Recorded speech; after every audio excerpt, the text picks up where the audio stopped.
anybody watching this wants to know, because maybe they don't understand marketing or maybe they don't understand advertising with a smaller budget, and maybe they don't have access to a John Lee.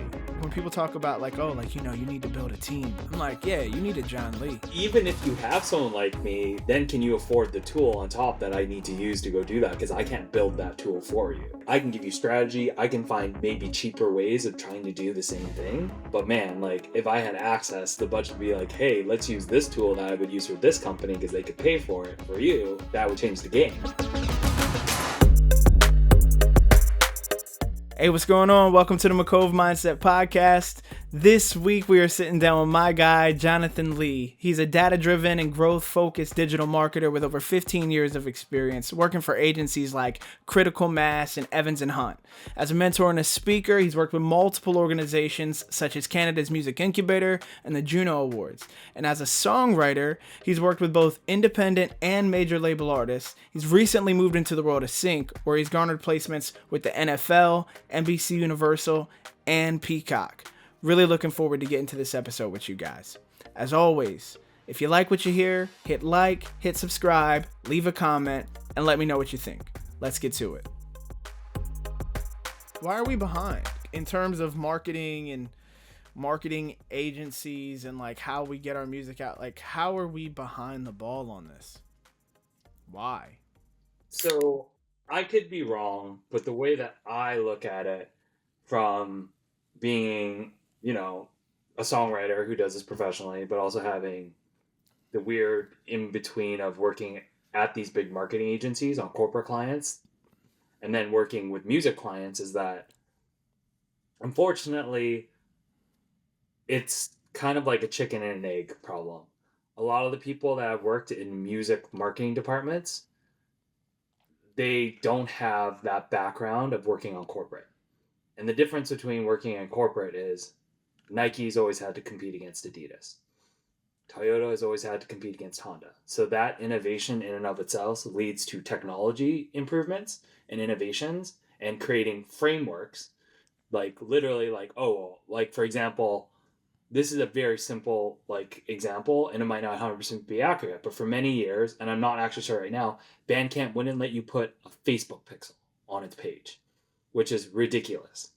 Because you can't, because then a music person couldn't remarket to that, right? And that would require somebody at Bandcamp understanding what artists need to do to be able to remarket their music and get back to fans.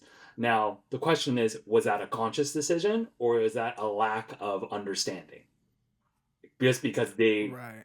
And who is that person making those decisions, let's say, at that place? And I'm not trying to throw Bandcamp under a bus or anything like that, but it's something to me where like, anybody who was working in any other field in digital marketing would have been like, this is a huge gap. Now, that might be a decision, a conscious decision on Bandcamp's decision to be like, we're not allowing a pixel on here because we don't agree with what Meta or Facebook is doing.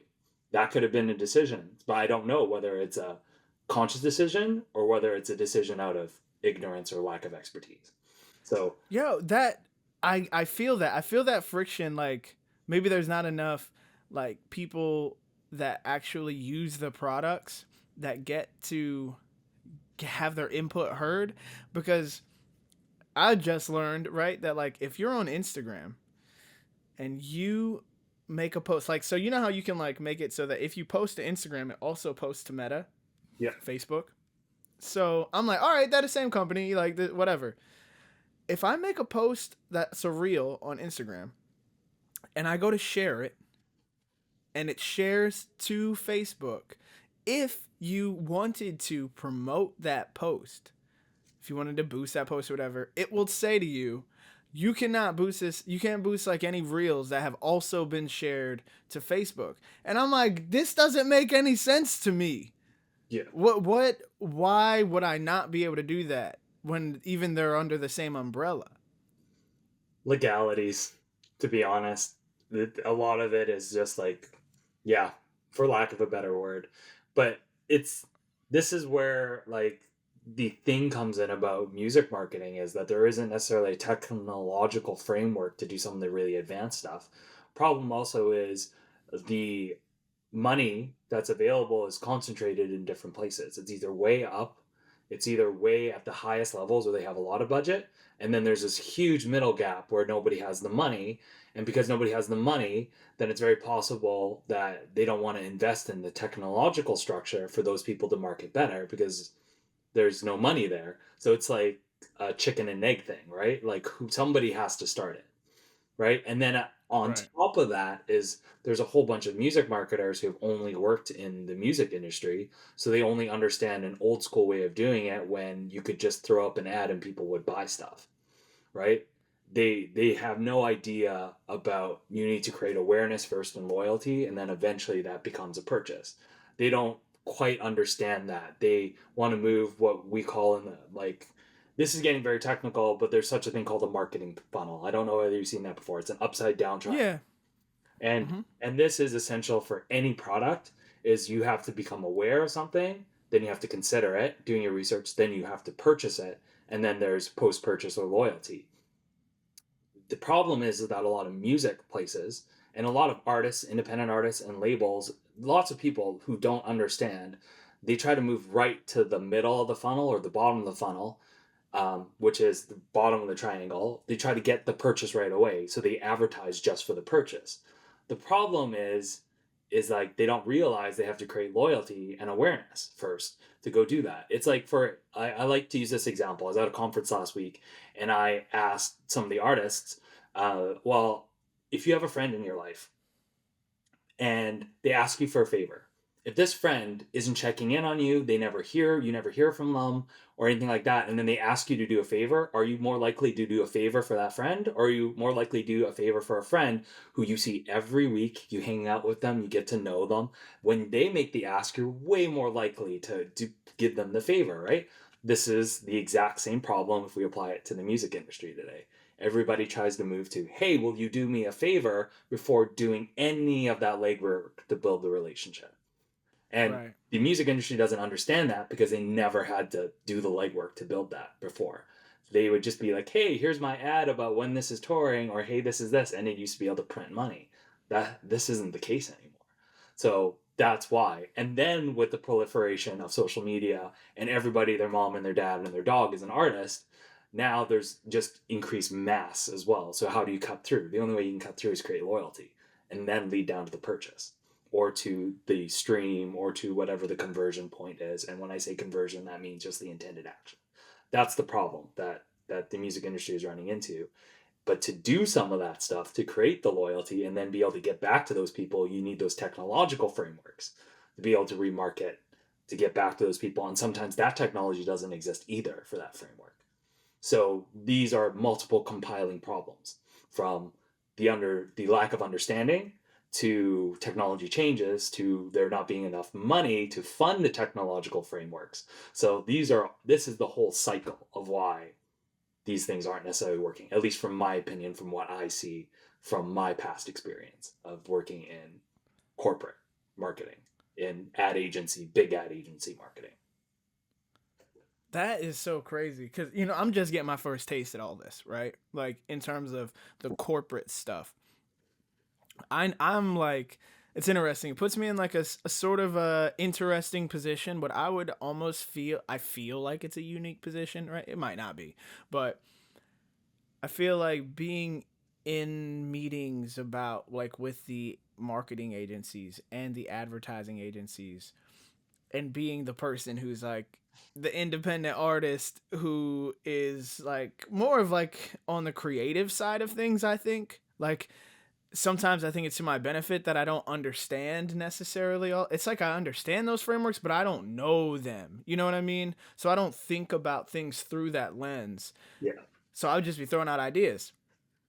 So I'm like, oh, like there's the idea, and then someone comes back and lets me know, like, oh yeah, that will work, or this is why we cannot do it that way, and I'm like, okay, cool, we can't do it that way, so now let me like problem solve a different way. So it's like a unique space to be in, but that corporate stuff is, I feel like it's so much different than the independent.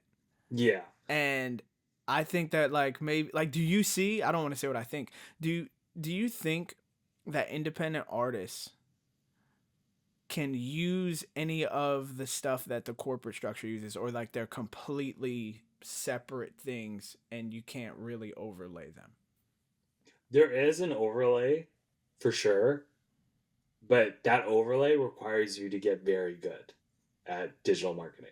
So that, and knowing the structures of that. So that overlay does exist. Okay, so what, tell But, me, John, what but is digital marketing? Okay. isn't it? But the majority of that, just that is what we're talking about. Like there's some that does overlay, but there's a huge massive chunk that doesn't, because there aren't companies or digital platforms that are developing the technological framework to do it at a cheaper price than what an independent artist can afford. If they're not independently wealthy, Right. or if they're not having a side job that they can fund into that. And then if they were going to spend their own money and they work and they put into it, then they should be confident that the technology that has been developed will actually do what it needs to do. Right. And that's the problem about the industry, about the wealth being so segmented between the very high up and then the massive gap in between. That is a part of one of the compounding larger issues with why now if someone's going to figure this out, and people are trying to solve this, but this is like one of the big issues that like most people probably won't understand, just only through the reason of like just like this is really deep type of understanding of marketing and technology type of stuff, which you don't So I really. want to take us there because, like, some of our audience, and even myself, you know, like, we all want to know. You know, I think anybody watching this wants to know because maybe they don't understand marketing, or maybe they don't understand advertising, and like what they reasonably have access to as an independent with a smaller budget, and maybe they don't have access to a John Lee. You know, maybe they're not friends with somebody like you, and they could be like, "Yo, come on my podcast, then let's just like chop it up." You know, like you are, you're an ad, like having someone like you. Like when people talk about like, oh, like, you know, you need to build a team. I'm like, yeah, you need a John Lee. But even if you have someone like me, the issue also comes into the sense of like, then can you afford the tool on top that I need to use to go do that? Because I can't build that tool for you, right? Like, so it's like extra things. Like, I can give you strategy. I can find maybe cheaper ways of trying to do the same thing as much as can. We can try to patchwork it, and it does work. Don't get me wrong. But man, like if I had access to like, or just the budget to be like, hey, let's use this tool that I would use for this company because they could pay for it for you, that would change the game. But then you see things that are happening where it is sort of changing. Like for example, when Chartmetric moved to a personal plan where people could individually go research Spotify playlists, because it used to be only for labels and that would cost 100. I think it was 100. I could be wrong. It was like $100 a month or something like that. And someone might not be able to afford that. But now there's a personal plan that costs $10 a month. $10. Yeah, $10. Yeah, so you can research out your Spotify playlist and who to pitch and stuff like that. Like those are slow shifts and change. Like Chartmetric is one of those where they trying to start shifting, right? To be able to adapt to hey, we could have one label pay for this at $100 a month or 500 or $1,000 a month, or we could get 1,000 independent people paying $10 a month and that'll make us more money. Right? Right. That's their thought process, I would assume. I could be wrong, but that kind of makes sense. It's a quantity play now and a volume game sometimes with this stuff too. So yeah, so it is really important to be able to get together your team. But at the end of the day, there's also something about like you don't always need all this advanced stuff. Some of the stuff is as simple as if you're getting emails, anybody can get an email from a show. So it comes down to creativity. Like if you get an email, then there's a lot you can do with it. You can upload those emails into advertising, and then you can advertise to people. You can do just your regular mailing list, right? So there's still things that before you ever get to that advanced level, there's still basics that people aren't doing. There's still basics that people aren't doing in terms of like building up their fan base. There's basics even on the creative side, right? Like outside of my marketing experience, like as a songwriter who writes professionally for people, they're not doing sometimes the work even musically. Like you will hear TikTok songs that go viral, and a lot of those songs, when you hear the full song past the 10 or 30-second clip, is not a good song. And then you see that person perform, and you can clearly tell they have not put in their 10,000 hours or even their 100, 200 hours on the stage. Like you can see that. So there are things within their control that they're not doing to build their fans ever before we even talk about them not having the technology to run things, right? You have Right. to have a good product first. It doesn't matter uh, if you have all the technology and all those type of things. If your product is fundamentally flawed, which might be your music or your ability to perform, then it doesn't matter if you have all this other stuff. You can get somewhat far, but you can't get to the promised land or whatever that is, whatever you see, if you're not working on the fundamental things that have always been important in the music industry. Good songs, be a good live performer, do your work, hopefully be a person of integrity and character, even though there's plenty Right. of people that make it that don't, right? These are all things that are within someone's control, right? That are not outside of these things that they can't control, like tech companies and companies giving you tools. Those are things that are outside of their control. Eventually, I love that. Focus on the things that you can control. yeah, there's plenty that they're not doing. So if you've done all those things and then there's that thing, then yeah, there's things that you can do after that. But you need to start with the basis, which is still at the end of the day, the music you're creating for whatever purpose you're creating it for. The day and age that we live into are all contributing factors to this type of thing, because we all know, like, there's that proverb, that comparison is the thief of joy, right? So, and that's the Joy. thing that we're Yeah. running into too, And right? we not letting nobody steal our joy, because this podcast is sponsored by Joyburst. The There Joyburst we go. talent competition. You know it. The Joyburst talent competition is running right now. It actually just got extended. So the Joyburst talent competition now is running until the end of March. Right? You can go on a TikTok, you go to Instagram, you can sing anything about joy. If you're an instrumentalist, play. Has to be about, just the place of joy. And then hashtag Joyburst talent search, upload it. The Joyburst team will find it, and that will qualify you for an opportunity to win $10,000 cash and maybe some other opportunities too. So, yes, definitely. Hashtag Joyburst Talent Search. Go show your love of music, and don't let any comparison be the thief of your joy. Had to get that in there, John. Nicely done. Like, I'm like, yo, It worked. It was good. That was even intentional. Nice segue. But yeah, that's the thing that we're running into today. There's so many different factors, but it's just people don't understand that it's not uh, build it and they will come type of environment anymore for music. so help them understand, help me understand, help us all understand, John, about, like, you said that problem is people don't know how to identify their target audience. Yeah. How do you identify your target audience? So there's a lot of different things that you can do, right? And it's work, right?